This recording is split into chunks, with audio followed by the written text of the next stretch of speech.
hermanos, de una forma o de una manera, un poquito acerca de lo que dice Juan capítulo 8, versículo 31 y 32. Esta es la tercera lección, hermanos, que compartiremos con ustedes respecto a la autoridad bíblica, ¿verdad? No a la autoridad de los hombres. Dice la palabra de nuestro Padre Celestial en Juan capítulo 8, versículo 31 y 32. Dijo Jesús a los judíos que habían creído en él: si ustedes permanecen en mi palabra, seréis verdaderamente mis discípulos y conoceréis la verdad, y la verdad os hará libres. Hemos dicho, hermanos, en las lecciones anteriores, dos lecciones que ya hemos compartido con ustedes, que ser un verdadero discípulo en cierta manera de Cristo depende de que nosotros podamos reconocer en cierta manera toda su completa autoridad y permanezcamos en ella. Eso es lo que hemos dicho, hermanos, en las clases anteriores.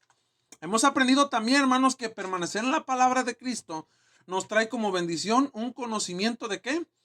Un conocimiento de la palabra de nuestro Padre Celestial. Bien. Seréis verdaderamente mis discípulos. Es una tercera lección que hoy vamos a comprender, hermanos, y a estudiar. De las primeras lecciones, hermanos, hemos aprendido que la autoridad, definimos un poquito la palabra autoridad por medio de el dominio, por medio de la jurisdicción, lo cual quiere decir una influencia, hermanos, que produce respeto. Así también hemos aprendido que la autoridad, hermanos, en lecciones anteriores es necesaria para todo.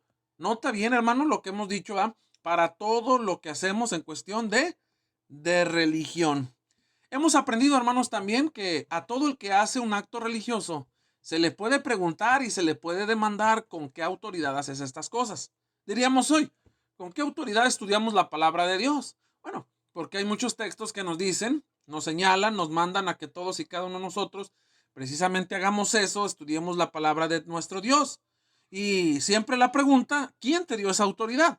Bueno, en este caso, Cristo confirió la autoridad a los apóstoles para que ellos transmitieran el mensaje de nuestro Dios y todo lo demás que hemos dicho, hermanos, concerniente a este tema.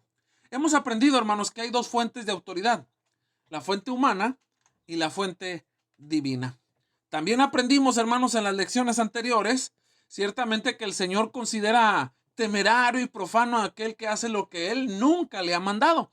Y lo analizamos un poquito, si usted recuerda, por medio de la escritura en Levíticos capítulo 10, versículo del 1 al 10. Así también estudiamos y aprendimos que las escrituras nos mandan, hermanos, a no pensar más allá de lo que está escrito. Aprendimos también, hermanos, que la autoridad no procede del Antiguo Testamento hoy en la actualidad, ni de o los predicadores. Esa autoridad no proviene, no procede de ellos o de nosotros, ni de los deseos de la mayoría, lo hemos dicho, ni tampoco procede, hermanos, la autoridad de lo que comúnmente se le dice como el fin justifica los medios. Hemos aprendido en estas lecciones anteriores, hermanos, que Cristo es la única fuente verdadera de autoridad en religión, pues tiene que, según Mateo capítulo 28, versículo 18, recuérdelo bien, ahí subráyelo en su Biblia, marca texto si le es posible, tiene toda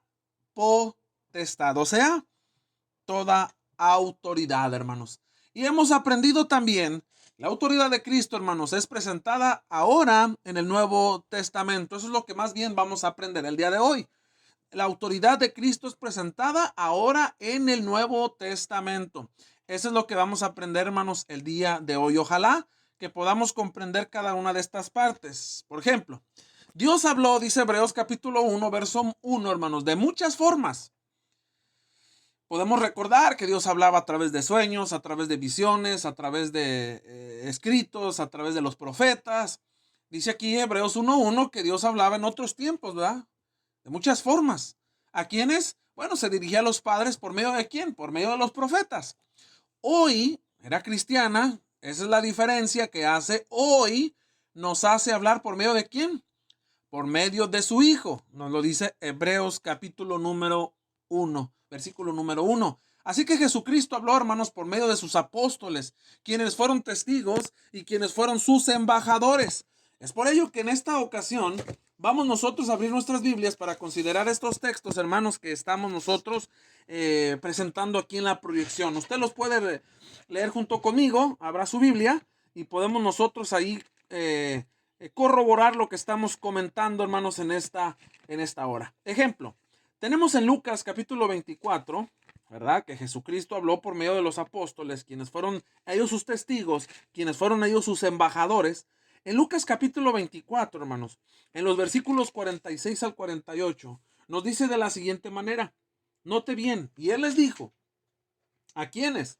A los discípulos, en este caso a los apóstoles. Así está escrito, y así fue necesario que el Cristo padeciese y resucitase de los muertos al tercer día, y que predicase en su nombre el arrepentimiento y el perdón de pecados en todas las naciones, comenzando ¿desde dónde? Desde Jerusalén. Verso 48, note bien eso. Y nosotros sois testigos ¿de quién? De estas cosas. Da a entender ahí entonces, hermanos, que ciertamente los apóstoles no solo fueron embajadores, ahorita vamos a ver los otros versículos, sino que también ellos fueron testigos ¿de quién? De Cristo. ¿Por qué lo está diciendo aquí en esta parte de la palabra? Si nosotros nos vamos más adelante al libro de los Hechos, Hechos capítulo 1, hermanos, Hechos capítulo número 1, versículo 8, notemos lo que dice la palabra de nuestro Dios ahí en las Sagradas Escrituras para no perder de vista lo que estamos estudiando. Hechos capítulo 1, verso 8 dice así, pero recibiréis poder. ¿Quién va a recibir poder? Los apóstoles. Cuando haya venido sobre vosotros el Espíritu Santo, ¿me seréis qué? Una vez más, me seréis testigos, ¿en dónde? En Jerusalén, en toda Judea, en Samaria y hasta lo último de la tierra. Todos debemos de recordar, hermanos, que cuando se trata de esta situación, los apóstoles fueron embestidos o fueron revestidos por completo. Cuando dice aquí que iban a recibir poder, o sea, el Espíritu Santo vendría sobre ellos, fue cuando en Hechos capítulo 2, el Espíritu Santo descendió sobre ellos. Desde ese momento, ellos comenzaron a predicar el Evangelio, hermanos, porque ciertamente ellos fueron testigos y asimismo embajadores del Señor. En segunda carta a los Corintios lo dice, esto lo estamos mencionando para corroborar lo que se está diciendo. En segunda carta a los Corintios, el apóstol Pablo es cuando menciona a la iglesia en Corinto que ciertamente ellos como apóstoles son embajadores. Y realmente, hermanos, pues todos o la mayoría comprendemos cuál es la labor o para qué en cierta manera existen los embajadores, como en cada país hay embajadores. México tiene su embajador en otro país, su representante, como así le pueden llamar también, de un gobierno en un país extranjero. En la segunda carta a los Corintios, hermanos, capítulo 5, versículo 20, noten lo que dice la palabra de nuestro Dios. Así que somos embajadores. Somos embajadores en el nombre de Cristo. No es recuerden que en la lección anterior también, hermanos, hablamos acerca de esa palabra. ¿Cuál? En nombre de Cristo. No es una frase mágica que podamos llegar nosotros y decir, en el nombre de Jesús, yo soy. No, espérame. Acuérdense que la palabra nombre proviene del término griego onoma, la cual significa, en cierta manera, bajo la autoridad. O sea que los apóstoles fueron embajadores, fueron representantes de Cristo aquí en la tierra, por la autoridad de Cristo. Cristo es el que les dio esa autoridad. Nota, así que somos embajadores en nombre de Cristo, bajo su autoridad. Él lo permitió, Él les dio esa autoridad. Como si Dios rogase por medio de nosotros. O rogamos en nombre de Cristo, bajo su autoridad, bajo su dominio, reconciliados con Dios. Eso es lo que los apóstoles hacían como embajadores. Tratar de hacer que la gente, hermanos, se reconcilie con nuestro Señor Jesucristo. Ahora bien, los apóstoles, al ser testigos, hermanos, presenciales de la vida, presenciales de la muerte y presenciales de la resurrección de Cristo, ellos, hermanos, se convierten literalmente ¿en qué? En eso, testigos oculares y testigos vívidos. Regresando un poquito para atrás en el libro de los Hechos, vamos a poder constatar lo que estamos mencionando. Hechos capítulo 1, versículo 21 y versículo 22. Hoy, en otras clases anteriores que hemos visto, hermanos, en las Los jueves en la epístola a los Corintios hemos tratado este asunto, ¿verdad? Respecto a que en cierta manera hoy nadie puede llegar a lograr a decir que es apóstol, porque para uno de los requisitos para llegar a ser apóstol era que ellos fueran testigos. Es como cuando usted va, hermanos, a registrar a un niño, cuando usted va, se le pierde su credencial de lector y le piden un testigo. Ese testigo, pues claramente tiene que conocerlo a usted, donde vive, donde trabaja, etcétera, ¿verdad? Entonces, uno de los requisitos para ser apóstol era precisamente hermanos, ¿cuál? Que ellos fueran testigos oculares, que hayan presenciado la vida y la resurrección del Señor. Ahí lo tenemos en Hechos capítulo 1, versículo 21 y versículo 22. Noten lo que dice ahí. Es necesario, pues, o sea, este es algo que se requiere por ordenanza, que de estos hombres que han estado junto con nosotros todo el tiempo, el Señor Jesús entraba y salía entre nosotros, es una referencia a toda la vida y la conducta del Señor.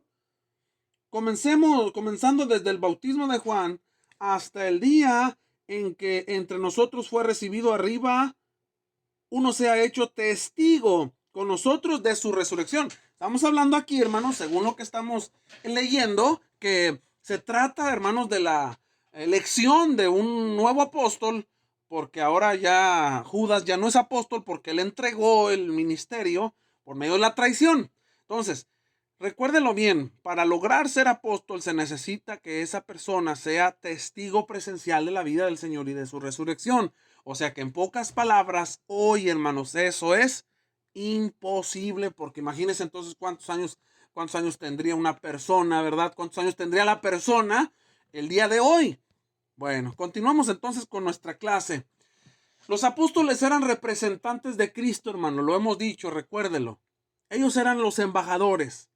México tiene su representante en cada país del mundo. Bueno, Cristo tiene sus representantes de él aquí en la tierra. Cuando los apóstoles, hermanos, hablaron, ellos representaron a Cristo. Y todos podemos comprender en cierta manera que es un representante. Entonces, los apóstoles al hablar representan a Cristo, y no solo a Cristo, sino a las palabras, a sus palabras, las cuales deben de ser recibidas como si fueran del Señor, como si Él las hubiera dicho. Otra vez, vámonos a lo que dice la palabra de nuestro Dios, porque esto no puede quedar sin evidencia bíblica, hermano, porque estamos hablando precisamente de autoridad.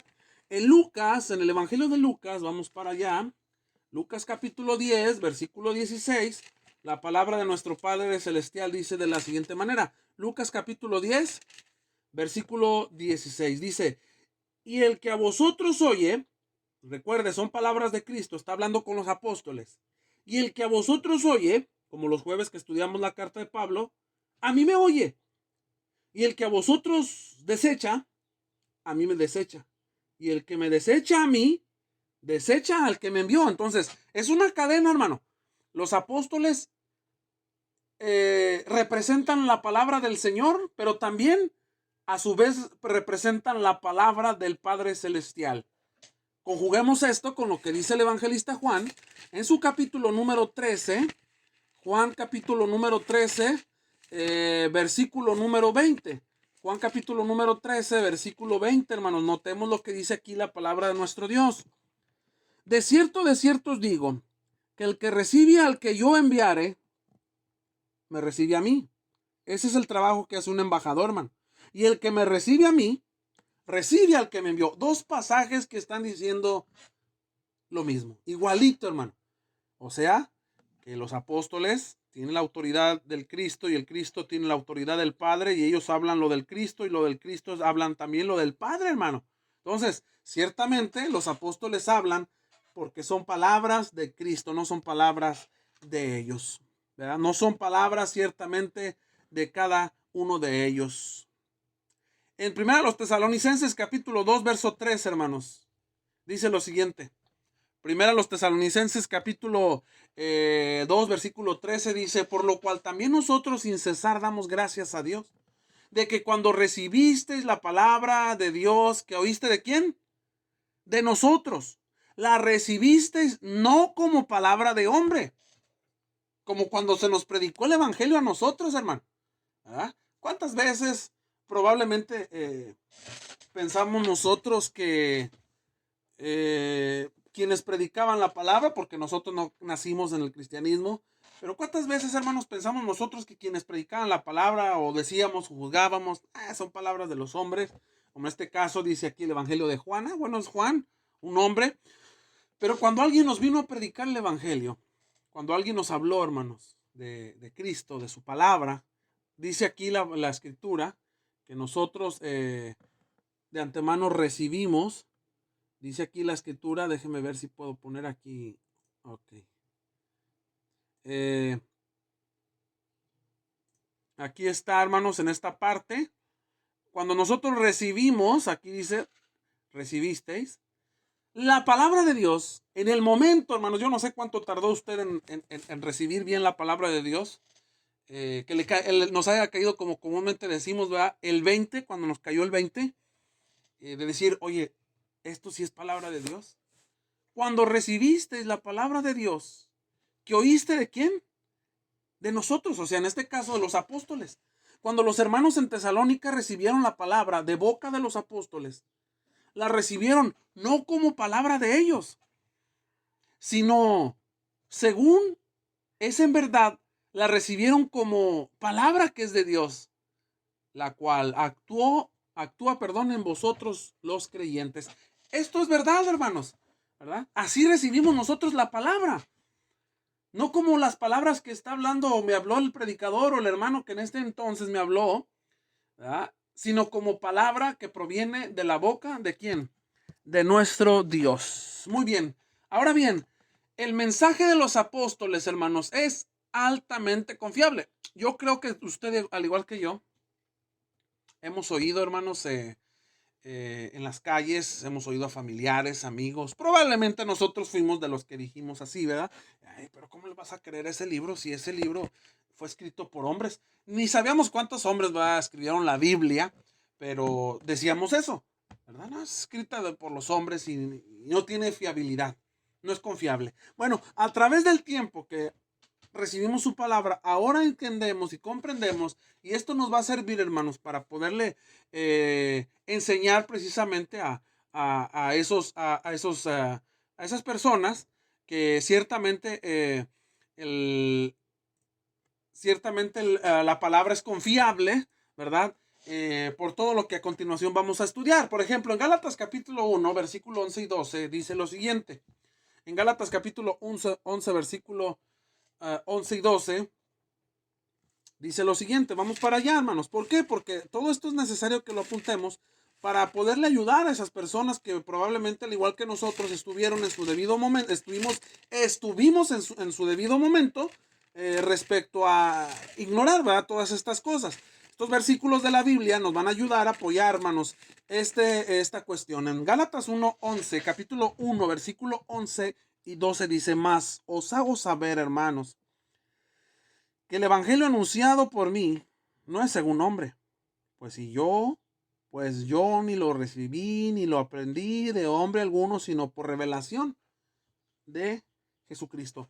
Acuérdense, hermanos, que la palabra revelación es utilizada en el último libro de las Sagradas Escrituras, el Apocalipsis. Apocalipsis en el término griego. En cierta manera, la palabra revelación significa descubrir. Dios, hermanos, le reveló esto a Pablo directamente a él, ¿verdad? No le habló ningún hombre, ni alguien le instruyó en alguna escuela, claro que no. Ellos fueron guiados por el Espíritu Santo. Por tanto, ningún error fue predicado ni escrito por ellos, hermano. ¿Por qué? Porque no eran palabras de ellos. Era la palabra de nuestro Dios. Era la palabra de nuestro Padre Celestial, pura.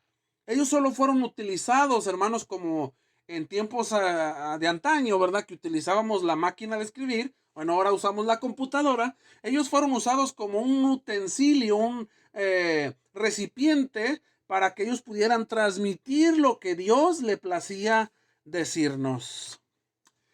Juan capítulo 16, verso 13 dice: pero cuando venga el Espíritu de verdad. Esta es una promesa, hermanos, que Cristo les hizo a los apóstoles, porque aún en su etapa de ministerio, de Cristo, cuando ellos estuvieron con el Señor en vida, había muchas cosas que no comprendían, hermano. Por ejemplo, usted se acuerda cuando la madre de dos de ellos le dijeron al Señor, pide que mis hijos, por favor, estén uno acá al lado. Pedro, cuando le dijo al Señor, ¿verdad? Donde quiera que tú vayas, yo iré, yo moriré. Bueno, es que eso sucede, hermanos, porque aún todavía no comprendían muchas de las cosas. Por eso Cristo en Juan 16:13 les dice, pero cuando venga el Espíritu de verdad, eso se cumple en Hechos 2, cuando el Espíritu desciende sobre ellos, Él los va a, ¿qué? Él los guiará a toda la verdad. Entonces son inspirados ellos por el Espíritu Santo. No son palabras que les hayan salido a ellos de sus bocas simplemente porque sí. Entonces, hermanos, recuérdelo, aceptar a los apóstoles, esto es lo que necesitamos enseñarle a la gente, es aceptar a Cristo.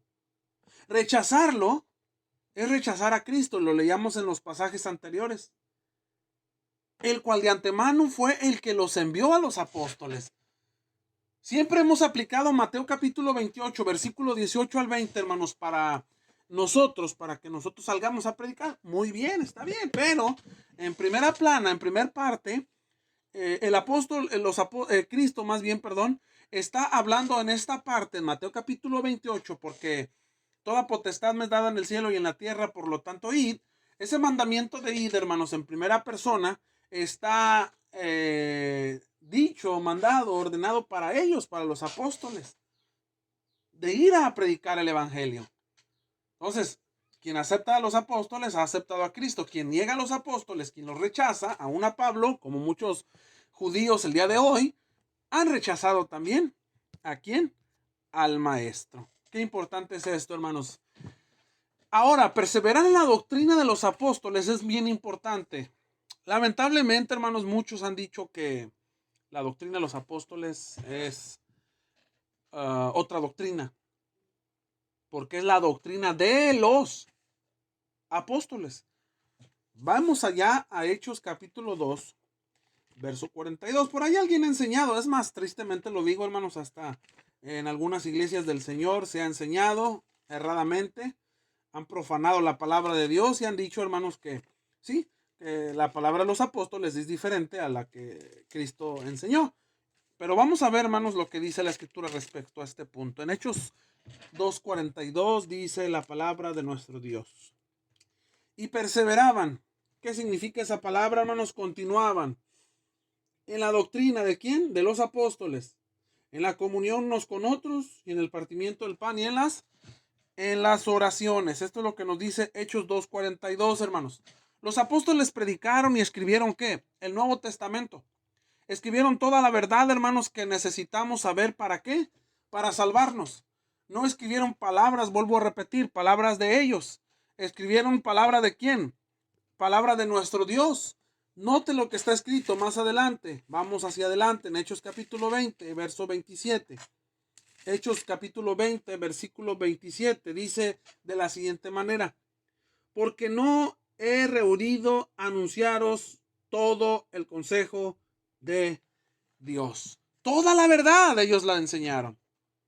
Toda la verdad que necesitamos nosotros para ser salvos, para salvarnos. Entonces, ciertamente todo lo que ellos dijeron eran palabra de nuestro Dios. Su doctrina, hermanos, su enseñanza es la misma. No hay cambio, no hay modificación. Es la misma que la de Cristo. Pues no hablaron por su propia cuenta, hermanos. Recuerde lo que dice Juan 16:13. Léalo para que corroboremos y anótele por ahí, hermanos, para que tenga esta clave. En Juan 16:13, nuevamente volvemos a tener esta lectura. Dice así, pero cuando venga el Espíritu de verdad, Él os guiará a toda la verdad. ¿Por qué? Porque no hablará. Ustedes no hablarán por su propia cuenta. No hablarán sus propias palabras, sino que hablarán todo lo que oyere y os hará saber las cosas que habrán de venir. Ellos, los apóstoles, hermanos, hablaron lo que escucharon de Cristo, hablaron lo que escucharon del Espíritu. Ellos no iban a hablar palabras que no salieran de la boca de nuestro Dios. Eso es lo que en pocas palabras nos está enseñando esta parte de la Escritura. En Juan 9 dice la Escritura: por eso el que se extravía y no persevera en la doctrina de Cristo no tiene a Dios. Estamos hablando de la carta de Juan. En la carta de Juan, la primera, versículo 9, dice: pero el que se extravía y no persevera en la doctrina de Cristo no tiene a Dios. Y el que persevera en la doctrina de Cristo, ese sí tiene al Padre y al Hijo. Entonces, la doctrina de los apóstoles, hermanos, amados del Señor, es la misma que la doctrina ¿de quién? De los apóstoles. No hay cambio en lo absoluto. No hay modificación. Entonces, debemos nosotros tener absoluto respeto, hermanos. ¿Por qué? Por la Escritura.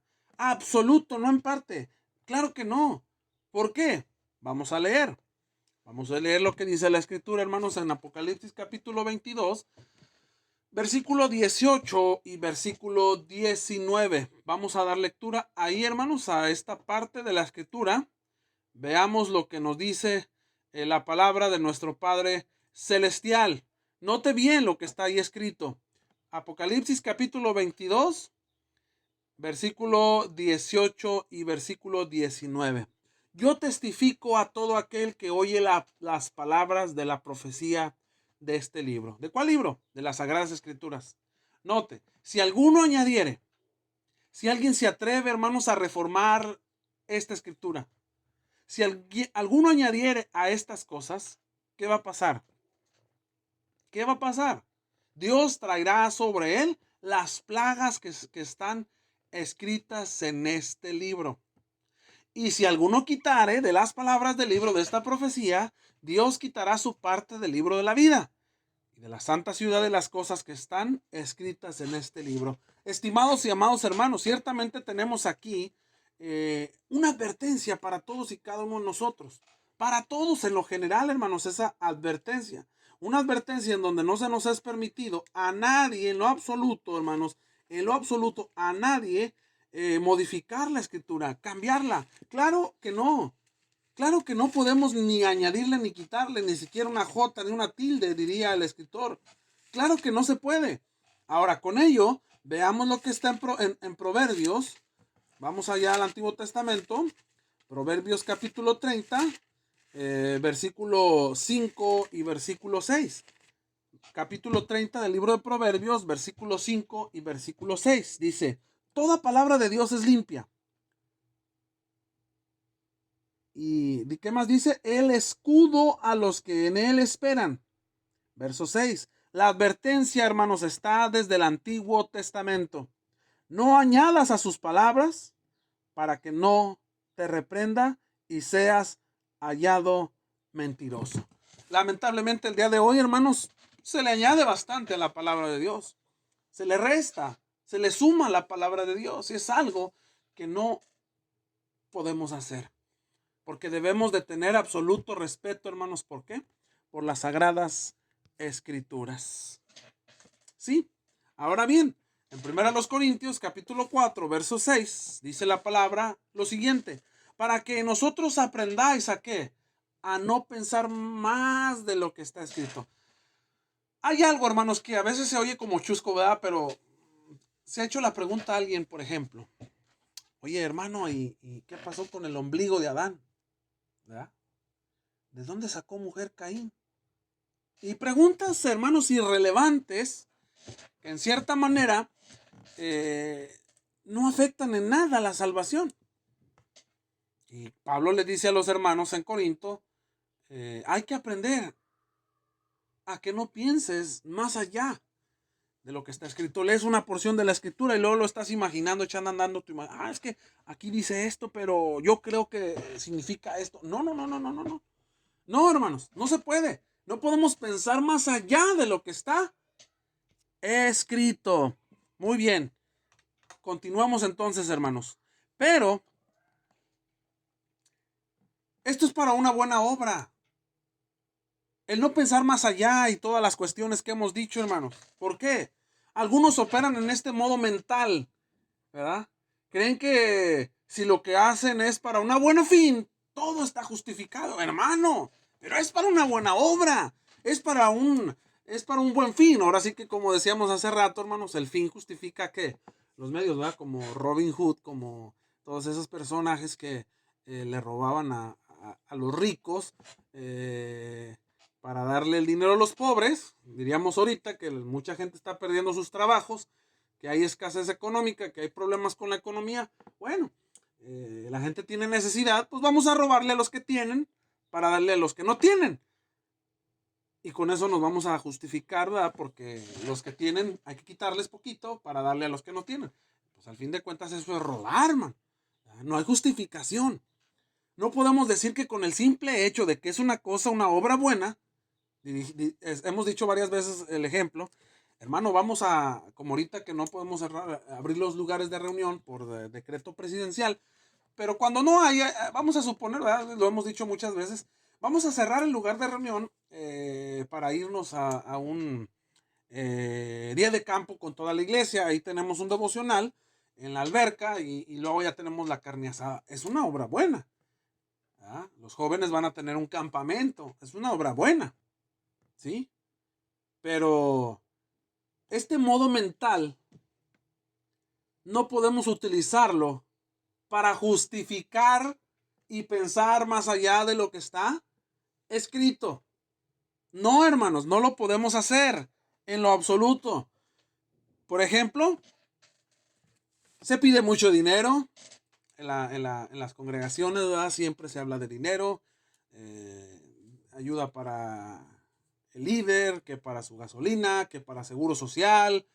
En algunos lugares se venden bonos, en algunos lugares hasta graban reggaetón cristiano, usan pantonimias y hacen en lugar de predicación, tienen primero la clase o antes de la clase tienen el uso, hermanos, de merolicos. Ojalá me entienda qué es eso. Usan títeres, una obra de teatro. A los hermanos vamos a servirles ahí café en el lugar de donde estamos teniendo la clase, etcétera, etcétera, y un sinfín de cosas. Porque con eso, hermanos, llenan los locales y las arcas de la iglesia se llenan. Oye, hermano, es bueno que nos den café, porque es más, no habrá modo de que nos den un lonchecito perdido, un sandwichito. Es bueno, hermano, porque pues, me levanté tarde y no alcancé a almorzar y pues la pancita ahí empieza a rugir. Bueno, es bueno. Vamos a darle despensas a los pobres. Vamos ahorita juntar muchas despensas y darlo a los pobres. Vamos a hacer una obra mancomunada que sea de la iglesia.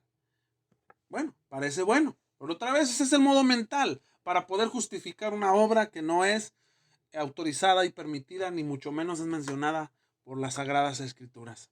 Dicen que es para la gloria de Dios, pero en el fondo buscan su propia gloria, hermanos, ¿verdad?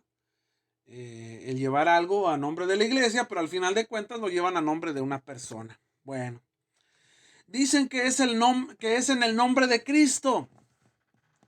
¿Verdad? Hermanos, en el nombre de Cristo vamos a hacer un campamento para los jóvenes. En el nombre se piensa igual que los sectarios, hermano, que con el simple hecho de mencionar la frase mágica en el nombre de Cristo estamos santificándolo todo, a lo cual de antemano no es posible, hermano. No es posible, porque Cristo nunca les ha mandado tal cosa. Noten bien lo que escribe nuestro Señor Jesucristo, o más bien, no lo escribió él, ¿verdad? Lo escribió Mateo, pero Cristo lo dijo en el Sermón del Monte, en su primer sermón, hermanos, que inicia en su ministerio, y dice de la siguiente manera, en Mateo capítulo 7, Mateo capítulo número 7, versículo 21 al 24.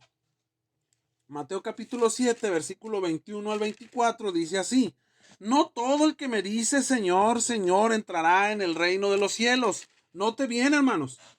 ¿Quién es el que va a entrar entonces en el reino de los cielos? El que siempre anda en el nombre de Jesús, en el nombre de Jesús, en el nombre de Jesús. No, sino el que hace ¿qué? La voluntad de mi Padre que está donde? En los cielos. Verso 22. Muchos me dirán en aquel día: Señor, Señor, ¿no profetizamos en tu nombre? No, hermano. Y en tu nombre echamos fuera demonios. Y en tu nombre, y en tu nombre, y en tu nombre, y en tu nombre, y en tu nombre hicimos muchos milagros. En el nombre de Jesús vamos a hacer. En el nombre de Jesús vamos. No, hermanos. Verso 23. Y entonces les declararé: nunca os conocí. apartados de mí, hacedores de maldad. Verso 24, cualquiera pues que me oye estas palabras y las hace, le compararé a un hombre prudente que edificó su casa sobre la roca. Entonces, ciertamente, hermanos, en cierta manera, no es justificable esta palabra. Esto que está aquí, hermanos, esto no es justificable, pero es para una buena obra. Claro que no es justificación. Hay que preguntarle a la Escritura siempre, ¿verdad? ¿Qué autoridad hay para hacerlo? ¿Queremos verdaderamente glorificar a Dios? ¿Sí, hermano?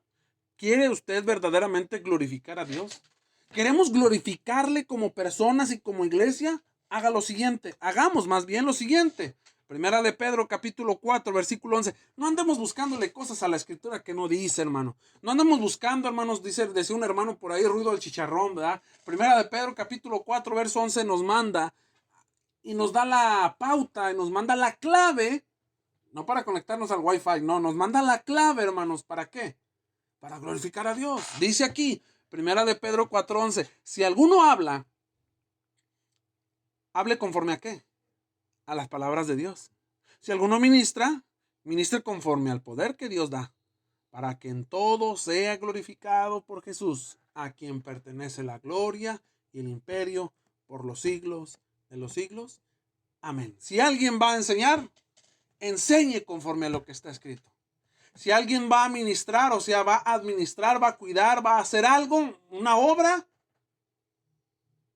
hágalo, pero conforme al poder que Dios ha otorgado. Por ese medio, dos cosas, Dios, hermanos, va a ser glorificado. Dice en Lucas 6:46, ¿por qué me llamas Señor, Señor, y no haces lo que yo te digo? ¿Por qué me llamas Señor, Señor, y no haces lo que yo te digo? Ahí está escrito, hermano. ¿Cuánta gente el día de hoy le llama Señor? ¿Cuánta gente hasta doblemente Señor, Señor, y no hacen lo que Él manda? Ciertamente no se hace por desconocimiento, hermano. Ahora bien, veamos un ejemplo para estar llegando a la conclusión, hermanos, de esta enseñanza del día de hoy. Un día Samuel le dijo a Saúl, hermanos, el Señor me envió a ungirte como rey sobre su pueblo Israel. Así que pon atención al mensaje del Señor. Así dice el Señor. Esa es la manera como siempre los profetas, hermanos, enseñaban o hablaban acerca de las palabras de nuestro Dios. Así dice el Señor Todopoderoso. He decidido castigar a los amalecitas por lo que le hicieron a Israel, pues no le dejaron pasar cuando salía de Egipto. Así que ve y ataca ¿a quiénes? A los amalecitas ahora mismo. ¿Qué va a hacer? Aquí está la instrucción. Destruye por completo, ¿qué? Todo lo que les pertenezca. No les tengas compasión. Nota bien lo que dice aquí, hermanos. ¿Qué dice aquí? Mátalos ¿a quién? A todos. Hombres y mujeres, niños y recién nacidos, toros y ovejas y camellos y asnos. Aquí está la instrucción. Aquí está el mandato de parte de Dios para Saúl. Samuel fue y le dijo a Dios a Saúl, lo que Dios quería que él hiciera. Le trajo un mandato. Destrúyelo todo de los amalecitas. Y está la instrucción clara. ¿A qué se refería con todo? Hombres, mujeres, niños, recién nacidos, toros, ovejas, camellos y asnos. O sea, en pocas palabras, acaba con todo. El caso de este hombre que estamos hablando, hermanos, del rey Saúl. En su caso, el fin no justificó los medios, por lo que él hizo. El rey Saúl recibió de Dios la encomienda de destruir a los amalecitas completamente, hermanos, sin dejar nada, ni siquiera los animales. Pero ¿qué hizo este hombre? Lea en el versículo 9 y en el versículo 15 del libro de Samuel que estamos dando lectura. Saúl, oyendo un consejo del pueblo, ya había obtenido la orden de parte de Dios de acabarlo con todo, pero nota, oyendo un consejo del pueblo y echando a un lado la orden de Dios, perdonó al rey de Amalek y a lo que él consideró como lo mejor del ganado, pero destruyó a todo lo que él consideró como vil. Nota bien, aquí está la clave. Lo que él consideró. No lo que Dios le ordenó. Lo que él consideró como vil, lo que no sirve para nada y despreciable. Porque no era gordo y bonito.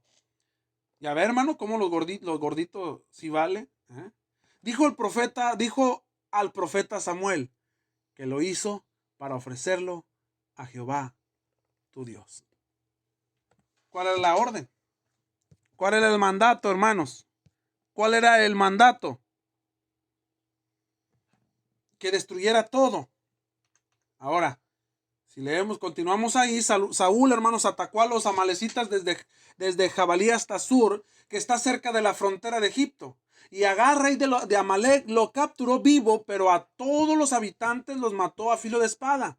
Además de perdonarle la vida al rey Agag, Saúl y su ejército perseveraron las mejores ovejas, hermanos, y las vacas, y los terneros más gordos, y en fin, todo lo que era valeroso. Nada de esto quisieron destruir. Solo destruyeron lo que era inútil para sus ojos, lo que no servía para nada. El fin justifica los medios. Mira, todo lo bonito, todo lo que hay. Véngase para acá, ¿verdad? Decía el comandante Chávez, venga a mí que tengo flores. Entonces, ciertamente, este fin va a justificar lo que hicimos. Pero, ¿cuál había sido la orden, hermanos, que había dado Dios? ¿Se puede justificar esta desobediencia? Primer libro de Samuel, capítulo 15, verso 10 al 13. Primer libro de Samuel, capítulo 15, verso 10 al 13. Encontramos la palabra del Señor que vino a Samuel. Me arrepiento de haber hecho rey a Saúl, pues se ha apartado de mí y no ha llevado a cabo mis instrucciones.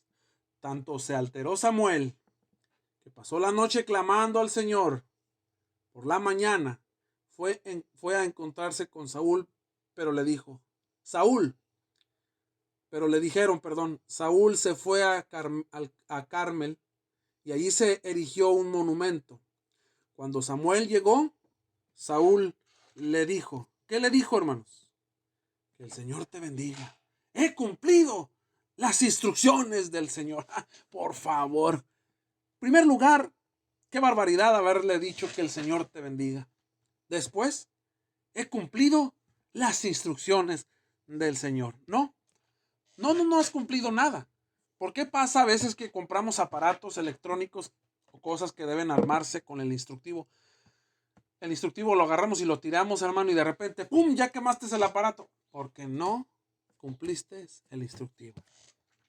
¿Qué pasó más adelante? Bueno, primer libro de Samuel, capítulo 15, verso 14 al 16. Ahí encontramos todo el desenlace. Y entonces, ¿qué significan esos balidos de oveja que me parece oír? Le dice Samuel. Oye, esos no los tenías. ¿Qué pasó? Le reclamó Samuel. ¿Y cómo es que oigo mugidos de vacas? Son las que nuestras tropas trajeron del país de Amalek, respondió Saúl. Dejaron con vida a las mejores ovejas y vacas. Mira, qué bonito. Tienes razón. Para ofrecerlas al Señor, tu Dios. Pero no hay problema. Todo lo demás lo hemos destruido. Basta, le dijo Samuel. Voy a comunicarte lo que el Señor me dijo anoche. Y pues Saúl le dice, adelante, ¿verdad? Te escucho. ¿Qué pasa? Adelante, habla, ¿verdad? ¿Qué es lo que está sucediendo? Entonces Samuel le dijo, ¿no fue el Señor quien te ungió como rey de Israel y te envió a cumplir una misión? Él te dijo, ahí está la instrucción, hermano, ahí está el mandato. Él te dijo, ve y destruye a estos pecadores, los amalecitas, atácalos hasta acabar con ellos. ¿Por qué entonces no obedeciste al Señor? ¿Por qué echaste mano del botín e hiciste lo que ofende al Señor? Y miren las cosas que dice Saúl. Yo he obedecido al Señor. Insistió, hermanos, yo he obedecido al Señor. He cumplido la misión que Él me encomendó.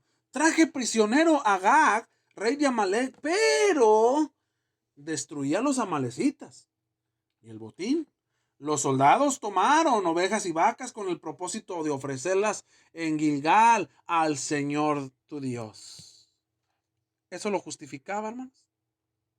¿Eso lo justificaba? ¿Sí o no? Y aquí nos quedamos con esta pregunta, estimados y amados hermanos, debido al tiempo. ¿Eso lo justificaba a este hombre? ¿Justificaba el que supuestamente había hecho la voluntad? Porque mire bien, usted tiene su Biblia ahí, subráyele ahí. Yo sí he obedecido al Señor. Como aquel hermano que deja de reunirse varios meses y no, hermano, yo he obedecido al Señor. Como aquel que no sigue las pisadas del maestro. Entonces, ciertamente, hermanos, para llegar a nuestra finalización de esta clase, de este día, debemos de darnos cuenta todos y cada uno de nosotros, amados del Señor, que en cierta manera, no, hermanos, no existe la manera de cómo poder contrarrestar, cómo poder hacer a un lado los mandatos del Señor. No hay cómo. Aquí está el mayor de los ejemplos. Si Dios da una orden, tenemos que cumplir a cabalidad lo que aquí en su palabra está escrito. Estimados hermanos, agradezco a cada uno de ustedes el tiempo que se prestaron de estar aquí en esta conexión. Gracias, hermanos, en verdad. Recuerden lo que hemos dicho. No son palabras de los hombres, no son palabras mías. Es palabra de nuestro Dios. Y Dios bendiga su hermosa y divina palabra.